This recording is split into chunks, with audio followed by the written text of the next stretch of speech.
Olá, ouvintes! Começamos mais um PPcast, com muitas coisas legais sobre publicidade, propaganda, comunicação e tudo que está rolando no mercado publicitário. Lembrando que o PPcast é parte integrante da revista CMQ, que é tocada pelos alunos do curso de Publicidade e Propaganda da Universidade de Araraquara, Uniara. E a tripulação da nave PPcast é composta pelos alunos Renatão. Aí sim! Eu, Carol. E o professor Gabriel. Isso! O que temos para hoje? Hoje nós temos a segunda parte, né, do nosso programa sobre propaganda na guerra. Agora é a Guerra Fria. Agora vamos falar sobre a Guerra Fria, né? Isso. Bom, só pra gente dar uma introdução aqui, a Guerra Fria, ela ocorreu logo após a Segunda Guerra Mundial, né?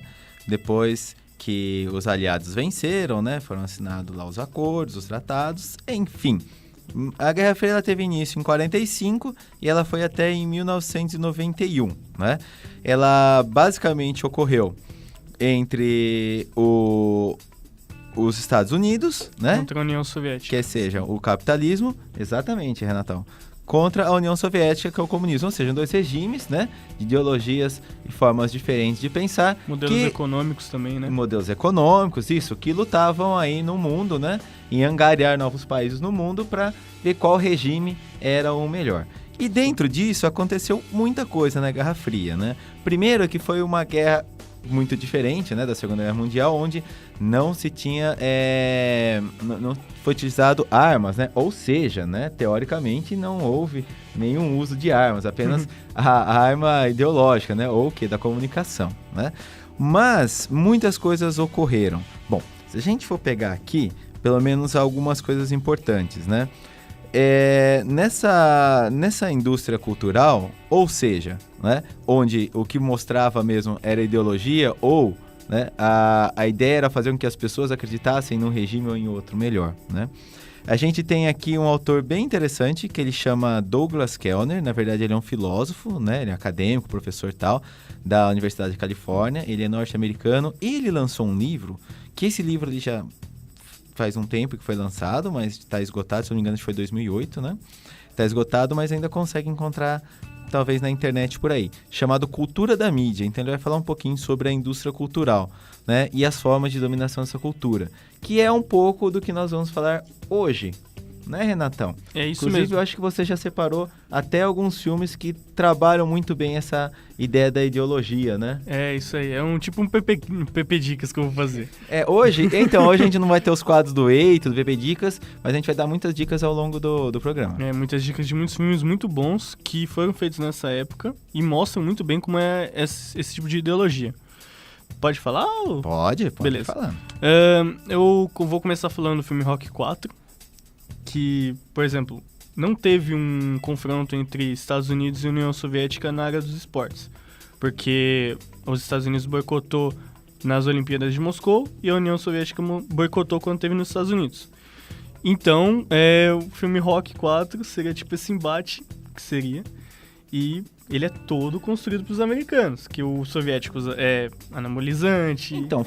Mas foi nesse Rocky 4 que o Rocky ele enfrenta o Drago. Esse daí. Que é o lutador da União Soviética. Né? Então, tipo, é quase uma vitória dos Estados Unidos lá na União Soviética. Esse é um filme muito ideológico também, e eles sempre colocam, né, dentro da... Porque, por exemplo, os Estados Unidos, né, ele tem Hollywood, ou seja, eles dominam muito essa arte do cultural do cinema, né, e esses filmes vão pro mundo todo, né. E aí, o interessante é que sempre o soviético, depois a gente vai ver alguns exemplos que a Carol vai mostrar, né, você também trouxe mais alguns outros, que sempre vai ser... o tom vai ser o seguinte: os Estados Unidos é sempre o herói e a União Soviética é sempre a malvada. Sim, né? vários. Quem salva o mundo é os Estados Unidos e quem quer destruir o mundo é a União Soviética, né? Então é muito aquela história do jogo do bem e do mal e que no final sempre o mocinho ganha. Ou seja, os Estados Unidos sempre vai ganhar, né? Não é dando spoiler, mas fica muito claro que todos esses filmes que nós vamos falar, esse é o enredo, né? Se é Hollywood, os Estados Unidos ganham. Exato. Tipo assim, continuando, né? Pode ir. Tem o Rambo, a franquia de filmes do Rambo, que por si só é um símbolo de patriotismo para os americanos, principalmente depois da Guerra do Vietnã, porque ele vai resgatar os últimos Aí tem o Braddock Coisa, né? também, né? Tem, então. Braddock, Rambo. É, E e- basicamente eles entram lá, quebram tudo, né? E salvam o mundo dos, né? Salva o mundo Dos dos Vietcongs, russos, né? do Vietcong. Também tem o 007. Inclusive o 007 tem um que é de 1967, então onde as coisas ainda estão rolando ali na Guerra Fria. Bem olha longe. olha o nome do filme, ó. Moscou contra contra 007. 007. Você pega até o nome do filme, Que é uma vingança, acho que dos russos, porque ele tinha, num outro filme ele tinha ganhado de um vilão russo, que é o satânico Dr. No, algo do tipo. Uhum. E aí é tipo uma vingança. Só pelo título já dá pra saber que o 007 é... E era bem o que rolava, né, na Guerra Fria, porque esse jogo de espionagem, né, que depois a gente vai entrar na corrida espacial, e aí que é mais espionagem do que nunca, né, que é aquela briga pra ver quem chega primeiro no espaço, quem chega primeiro na Lua. Isso. Né? E o 007, remete muito isso. E o 007 ele é um personagem britânico, mas... Tipo, ele não representa em si os Estados Unidos, ele representa mais o capitalismo, porque ele tem carros bons, ele consome representa bebidas. o regime capitalista. Ele é tipo um capitalista mesmo. E pra completar essas pepidicas, eu tenho também... Eu tinha falado na Segunda Guerra, falado dos quadrinhos. Também tem quadrinhos da Guerra Fria, que tipo, teve a influência. Por exemplo, é o Homem de Ferro. O Homem de Ferro surgiu no período da Guerra Fria? Surgiu nos anos 60, pouco depois da crise dos mísseis. Isso, foi criação mesmo do Stan Lee, aquele vilão que vive aparecendo nos filmes. E os vilões dele tem o Chicote Negro, que é russo. Inclusive ele aparece no filme Homem de Ferro 2. Tem o Mandarim, que na adaptação do filme não ficou muito bom, mas nos quadrinhos ele é um chinês que tem os anéis, tudo. E a China é um país comunista. E também tem o HQ do Quarteto Fantástico, que envolve também a corrida espacial, porque eles vão pro espaço, ganham os poderes e tal. E foi nesse período? Foi também. Surgiu também nessa época. Eles voltam, e o vilão deles, que é o Doutor Destino, é de um país inventado, só que é do leste europeu. Ou seja, faz referência também à Rússia, muita referência à Rússia. Certo. E porque, na verdade, o que acontece? Essa indústria cultural, né, principalmente americana, a gente fala dos filmes, mas não são só filmes, né? No caso, tudo que envolve. Você tem aí os quadrinhos, que foi uma fase muito influenciadora. Porque ainda era a era doura, principalmente na parte da Marvel. Por exemplo, até mesmo os X-Men, o Magneto, todos os vilões tinham alguma relação com o leste europeu. O Magneto total, né? Então, e ele é o arquirrival dos X-Men, que são americanos, canadenses. Então, é aquilo lá. É aquela guerra de ideologia até mesmo nas HQs, nos quadrinhos. Isso aí. Eu acho que foi tudo. A Carol pesquisou alguma coisa sobre isso, né, Carol? Pesquisei. Na verdade, eu pesquisei sobre a propaganda ideológica, que eles falam que é aquela que busca difundir as ideias, os comportamentos e a visão que tem do mundo, né? E nesse meio da minha pesquisa, eu achei sobre a propaganda nazista, que eles falam que foi um dos maiores exemplos de propaganda ideológica. Eles utilizaram, muitas vezes, de informações distorcidas para que eles pudessem, tipo, conquistar a população, convencer eles, né? E quem era o responsável... Isso aí já foi na Guerra Fria também? Já foi na Guerra Fria. E quem era o responsável pela publicação da propaganda era o Goebbels. Nossa, isso daí foi na Segunda Guerra, né? Mas sim, foi na Segunda Guerra, mas já estava entrando na Guerra Fria. Isso, não, Sim. Porque provavelmente isso já foi no final. Porque teve um período que... O que acontece? O regime nazista, né? Ele já começou a ficar muito fraco com os ataques. E ele não foi que de repente assim a guerra acabou de repente. Ele foi minando, recuando. E, na verdade, nada acaba de repente, né? Tudo... Não é do nada. Então até fala que tem que ser datado, né? 45, né? Mas a coisa já foi diminuindo. Então provavelmente os próprios nazistas já começavam a trabalhar, que era a única forma que eles tinham, né? Eles estavam perdendo muito terreno, eles já estavam sendo dominados. E também muitas dessas propagandas nazistas, querendo ou não, serviram de base para as propagandas da Guerra Fria. Porque, tipo, como é uma guerra de ideologia, sim, não tem como você não se inspirar no jeito que eles conseguiram Sim. E olha só que interessante. A gente tem lá o famoso Muro de Berlim. Sim, cortina de ferro. O que acontecia? Na verdade, foi separado entre a parte ocidental e a parte oriental, né? Então, o muro, na verdade, era o quê? Para os profissionais de um lado não irem para o outro lado, né? Então, você mantém 2 regimes separados e aquilo é impossível, praticamente, você passar de um lado para o outro, né? E aí depois, com o tempo, depois houve a queda do muro, tal, todo esse processo, né? Que, na verdade, foi um marco que o regime socialista perdeu, né? Quando derrubou aquele muro, aí é que a gente foi a última pá de cal em cima, né? Sim, igual o Renato, ele tava falando dos americanos, né? E aqui da propaganda americana, que eu também achei, eles falam que com o apoio de profissionais da comunicação, eles já apelavam, né? Com o apoio da Walt Disney, eles, na verdade, assim, eles pegaram... Na verdade, eles têm até um comercial do Pato Donald sobre a ideia, assim. Então, assim, eles têm na verdade, eles têm um mecanismo muito diferente dos outros. Eles são mais apelativos. Nossa, e eles têm, na verdade, eles têm recursos para onde recorrer, entendeu? Então, imagina, você trabalhando aí com desenhos animados, então eles já têm uma preocupação em trabalhar o que é a cabeça dos jovens ou das crianças que estavam vindo. Isso. Né? Então, não é só trabalhar o adulto. Com o adulto, você consegue trabalhar os filmes, certo? Sim. Agora, uma criança, por exemplo, não vai assistir um 007 e, na da verdade, vida. Ela vai assistir os desenhos. O maior debate deles foi com os nazistas. Então, eles se empenharam muito para que conseguisse. Igual tinha o Japão, tinha a Itália, tinha a Alemanha, mas o nazismo, assim, eles lutaram muito para derrubar. Como eu falei no outro PPcast, se você pegar os desenhos dos anos 40, dos anos 60, 50, essas coisas, você vai ver muito deles enfrentando imigrante, piadas muito racistas. Porque como acabou a guerra, né, a coisa ainda era muito recente, então também tinha essa preocupação de não deixar... É igual um incêndio, sabe? Você não pode deixar uma chaminha aqui, outra chaminha ali. Você tem que tentar apagar tudo, porque aquilo ali pode ganhar força de novo. Então, houve uma preocupação, principalmente na década de 40 para 50, de extinguir mesmo qualquer ideia que poderia, mais para frente, aquilo se tornar uma força maior. Sim. Né? E aí eu encontrei também sobre a propaganda soviética, que eles buscavam valorizar as conquistas dos trabalhadores com o socialismo e mostrar que o capitalismo logo seria superado e vencido. Então, eles queriam mostrar isso para as pessoas. E na propaganda deles, eles usavam muitas formas geométricas.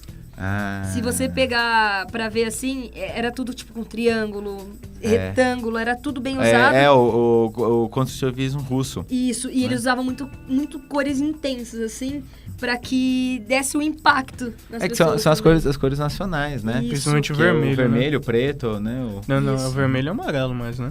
E, na verdade, eles falam que isso era uma propaganda inovadora. E, porém, a propaganda deles fosse bastante difundida, mas eles começaram a usar essas formas geométricas, essas cores mais intensas, para que fosse inovadora e para conquistar o público, entendeu?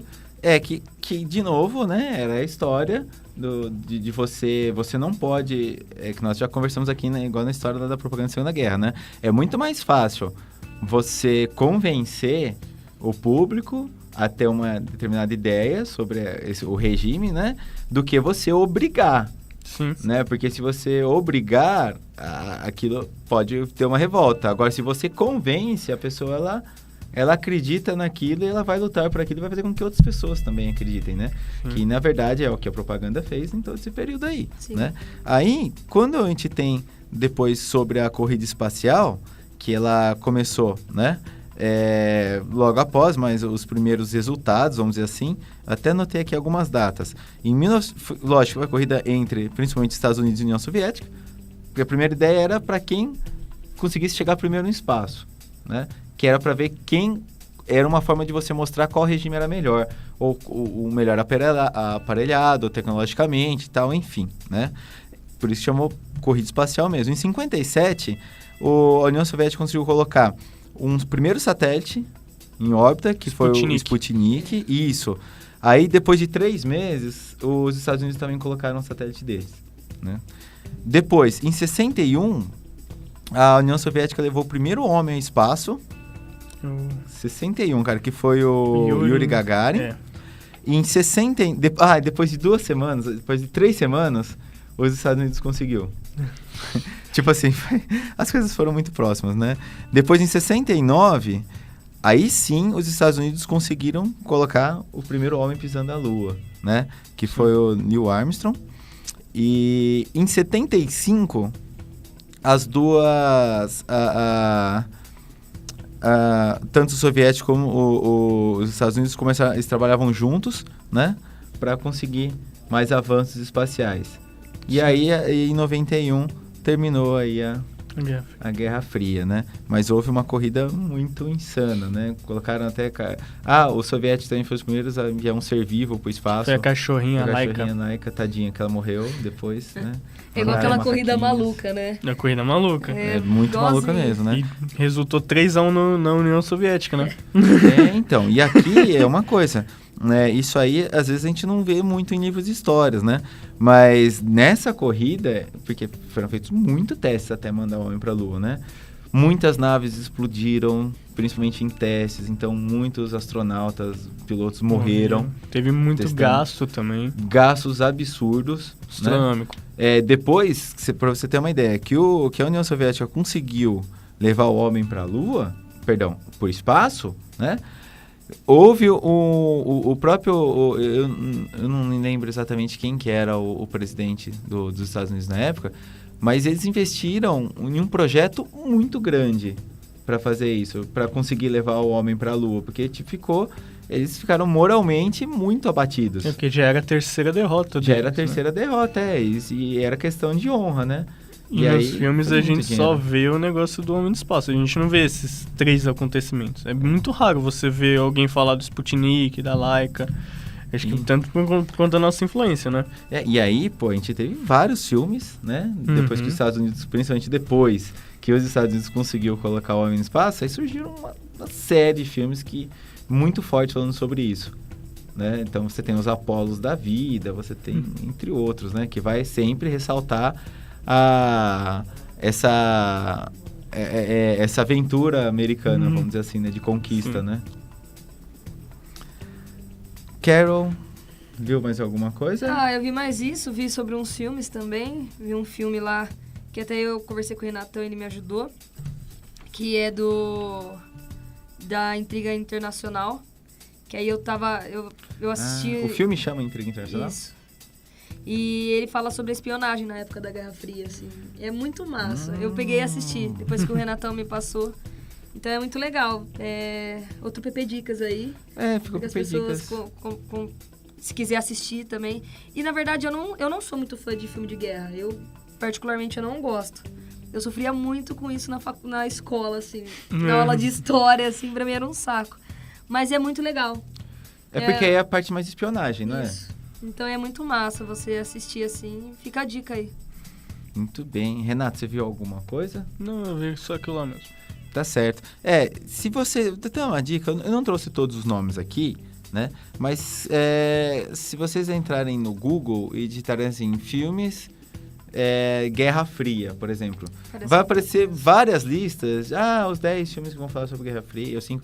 E tem muita coisa interessante que vai falar um pouquinho dos bastidores, né? Teve uma coisa muito importante que, assim, que nesse período da Guerra Fria, como teve lá a Cortina de Ferro, o que era, na verdade, a Cortina de Ferro, né? Quando terminou a Segunda Guerra Mundial, então tinha os países, né?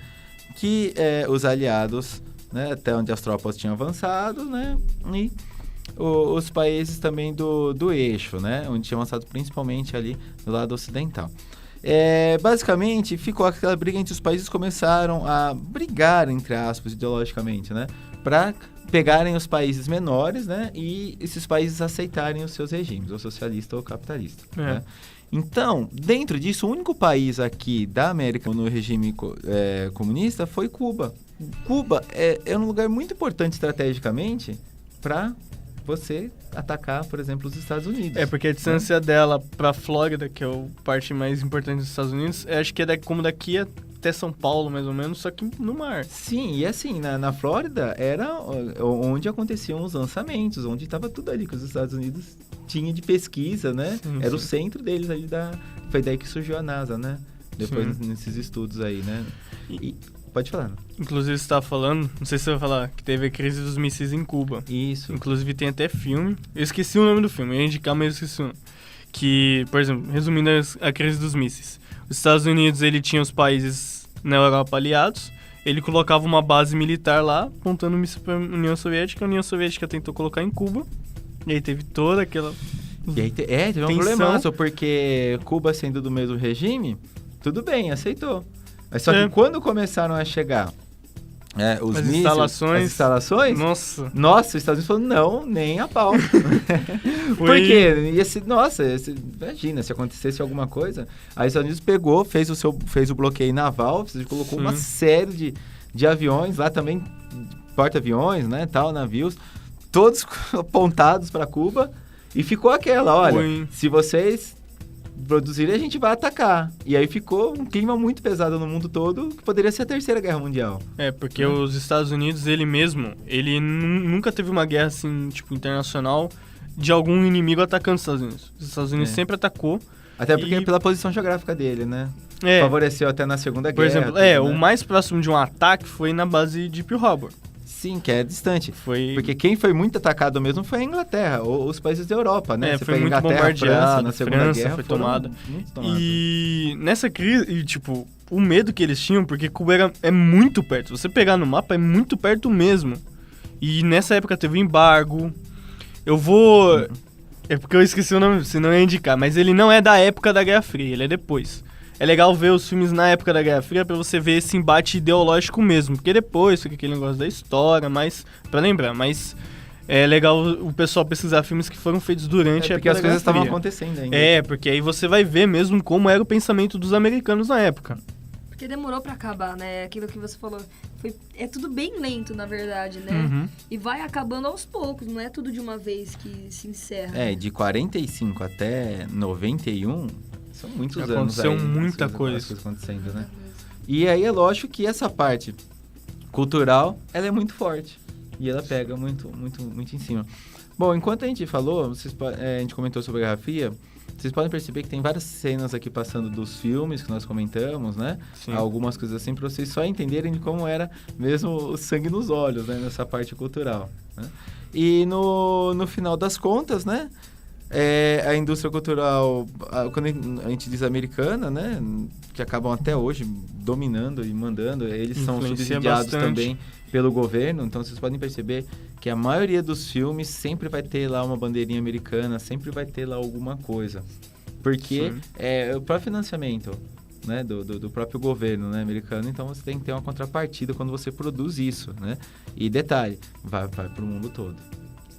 Né? Então, de novo, ainda é uma força para eles muito, muito grande, né? Assim como teve do Iraque, né? A gente está falando sobre guerras e tal, né? Não é a Guerra Fria, mas quando teve lá o Iraque lá com o Saddam, olha quantos filmes não saíram sobre aquilo, né? Vietnã também. Vietnã teve tiro no pé, né? Que é um Rambo. Uhum. Teve um Rambo que eu lembro até hoje, né? Que no final do Rambo ele tem até uma menção, né? Uma dedicatória. Esse filme é dedicado ao povo afegão que sofre, que no caso eram os soviéticos, né? Uhum. Acho que eram os russos, eu não me recordo. Mas que estavam lá também com instalações e tal, e, enfim, matando os afegãos, né? E aí depois, né? Passaram vários anos, houve o problema ao contrário, né? Houve o problema das Torres Gêmeas, né? Que os Estados Unidos indo para lá, né? Para combater os caras que eles tinham homenageado. Então, às vezes, você não tem bola de cristal, né? E os filmes ainda estão rolando, porque né? os Estados Unidos mesmo, durante essas... porque a União Soviética entrou numa guerra, acho que contra o Afeganistão. Tipo que nem a guerra... foi tipo a guerra do Vietnã deles. E os Estados Unidos foi lá treinar os caras. Financiou, Então, né? Muita por gente, exemplo, eles mesmo que criaram os próprios... né? Monstros, né? monstros. E só pra Entre você aspas, completar, que você tinha falado que a Guerra Fria não teve guerra indireta, teve o pessoal chamava de proxy wars, que é guerras meio que fantoches. Que, por exemplo, tinha a Guerra das Coreias, que a Coreia do Norte é comunista, a Coreia do Sul é capitalista. E as duas brigavam pra ver qual ia dominar. Então a União Soviética financiava o lado comunista e os Estados Unidos financiavam o lado capitalista. Foi assim na Guerra da Coreia, na Guerra do Vietnã, na Guerra nessa Guerra do Afeganistão. Então, tipo, não teve foi um conflito ideológico e também eles financiavam guerras pra provar, olha, eu sou melhor porque o regime ganhou a guerra. Então ficava indireto. Eles mesmo, entre os dois, eles não tinham conflitos diretos, né? Mas eles bancavam igual aquela várias propaganda guerrilhas negra, todo mundo. né? É a propaganda negra. É a propaganda negra, que é tudo indiretamente. Fica frio que a gente banca lá a parada. Vai lá que a gente... Fica frio que a gente banca. Manda arma, né? A gente treina vocês, né? Mas beleza. Bom, alguém tem mais alguma coisa? Não. Incrivelmente, vamos terminar o PPcast no horário planejado pela primeira vez. Xaldão não veio, gente. Xaldão não veio, Hoje tá é vendo? Nossa, horário. ele faltou até no PPcast. Nossa, Xaldão, até no PPcast você falta, mano. Deixa pra lá, vai. Vamos tirar sarro agora. Bom, galera, esse programa, principalmente da Guerra Fria, ele serviu pra gente mostrar um pouco a importância da comunicação, de como ela é forte, né? Que, na verdade, a comunicação ela é mais forte do que a própria arma, né? Enfim, porque você trabalha com cabeças, você trabalha com mentes, né? E você, basicamente, instrui comportamentos, né? Você pré-define comportamentos que são desejáveis para aquela empresa, ou, no caso aqui, para os governos, né? Belezinha? Então tá joia, galera. Fechamos mais um PPcast. Hoje a Carol fez a apresentação. Então a Carol vai fechar nosso programa. Vou fechar. Mas claro que você vai. Ué, que negócio é esse, né? Eu não Estreante, fiz a colinha Carol. do encerramento. Não precisa. É só Vamos falar. lá. Vamos lá. Você já Galera, siga nosso YouTube. Isso. Não esquece de dar seu likezinho, o joinha. A gente agradece, na verdade, por vocês estarem assistindo, toda a paciência. Isso. Por estar olhando pra cara do Gabriel nesse exato momento. Muito obrigado. Mais tarde a gente tem aula com ele. Mais tarde a gente tem uma prova com ele e nós Isso. estamos aqui. Então você tá terminando muito bem o programa com essa Tá ótimo. Galera, obrigado pela atenção. Se E inscreve no até canal. semana que vem. E o que mais que tem que falar? Só Se isso. inscreve no canal, Então, só isso. gente, Tchau. se inscreve no canal. Tchau. Joia. Muito bem, Carol. Nossa, eu sou tímida. Você é tímida. Não. Mas você foi Eu bem. também Você sou. falou super bem. Conseguimos terminar no tempo. Olha que milagre, né? Eu sou uma pessoa muito pontual.